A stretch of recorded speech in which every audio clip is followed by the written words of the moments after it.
함수 fx가 다음 조건을 만족시키도록 하는 두 정수 a, b에 대해서 f1의 최대값을 구하시오라고 했네요. 자, 모든 실수 알파에 대해서 다음 극한값이 항상 존재한다라고 했습니다. 자, 그러면 극한을 볼 때 우리가 제일 먼저 해야 될 것은 대입이죠. 그래서 x가 알파로 가면 분모는 f 알파로 갈 거고 분자는 f 2알파 플러스 1로 갑니다. 근데 문제는 모든 실수 알파라고 했거든요. 그러면 우리 항상 분수함수의 극한을 볼 때는 분모가 0이 되는 지점을 잘 관찰해주면 되고 3차함수 fx이기 때문에 반드시 적어도 한 개의 실근을 갖습니다. 그죠? 그래서 그 실근을 m이라고 해보겠습니다. 뭔지는 몰라요. 이런 식으로 적어도 하나의 실근을 가지니까 그 값을 m이라고 해보고 알파가 m일 때에 그 극한을 다시 한번 써볼게요. 왜냐면 알파는 모든 실수라고 했으니까 m의 값이 될 수 있는 거죠.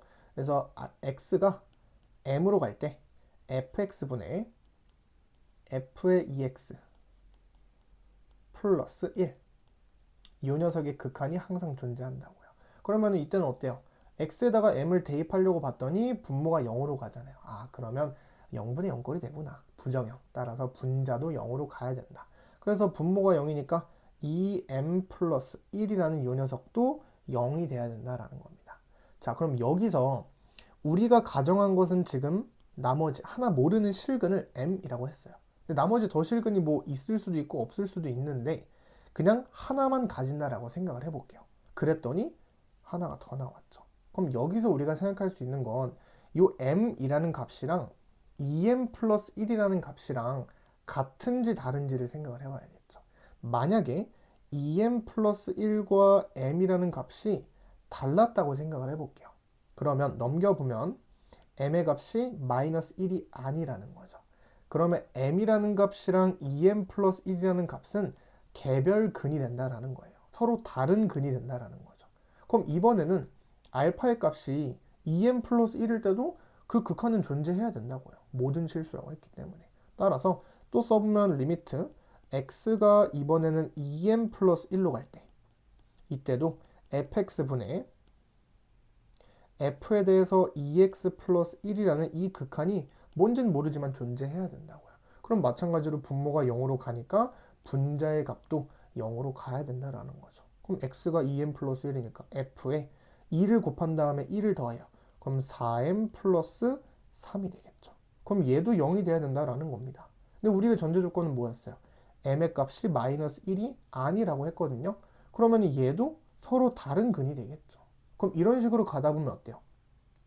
근이 하나, 둘, 세 개, 또 연속적으로 무한개가 생길 수밖에 없겠죠. 아, 그래서 결국에 m의 값이 마이너스 1이 아닐 수는 없겠구나. 마이너스 1일 수밖에 없겠구나. 그리고 또 다른 근을 가지면 안 되겠구나. 왜? 또 다른 근을 하나라도 갖는 순간 이 논리에 의해서 타고 그죠? 무한개의 근이 생길 수밖에 없는 거죠. 그래서 결론은 fx의 그래프는 마이너스 1이라는 점에서만 근을 가지고 나머지 지점에서는 절대로 근을 가지면 안 된다. 접해도 안 되는 거죠. 그래서 이런 형태가 되어야 된다라는 거죠.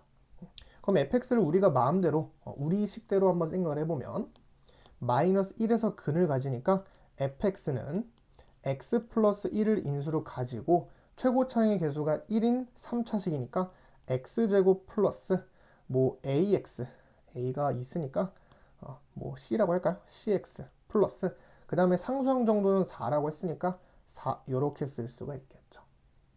자, 근데 당연히 요 fx와 요 fx는 같아야겠죠. 그러면 c는 뭐겠어요? 당연히 정수겠죠. 뭐 굳이 말하면 이거 이렇게 전개를 해보면은 cx제곱 플러스 x제곱이니까 이 차항의 개수가 a예요. 근데 a, b가 정수라고 했으니까 당연히 c의 값도 정수가 돼야 된다라는 겁니다. 그러니까 굳이 a, b를 따라가지 않아도 된다라는 겁니다. 우리는 어차피 f1의 최대값을 구하는 게 목적이었으니까. 자, 그러면 이제 뒤에 있는 이 녀석이 근을 가지면 안 된다라는 거죠. 그래서 판별식 c제곱 마이너스 4ac니까 16 얘가 0보다 작거나 같으면 안 되죠. 등호 빠져야 됩니다. 접하는 것도 안 됩니다. 이렇게. 그래서 마이너스 4부터 c는 4까지가 되겠죠. 어차피 c의 값은 정수니까 셀 수 있잖아요. 이렇게. 그래서 F1을 먼저 표현을 해보면 F1이라는 것은 2 곱하기 C 더하기 5가 되겠죠.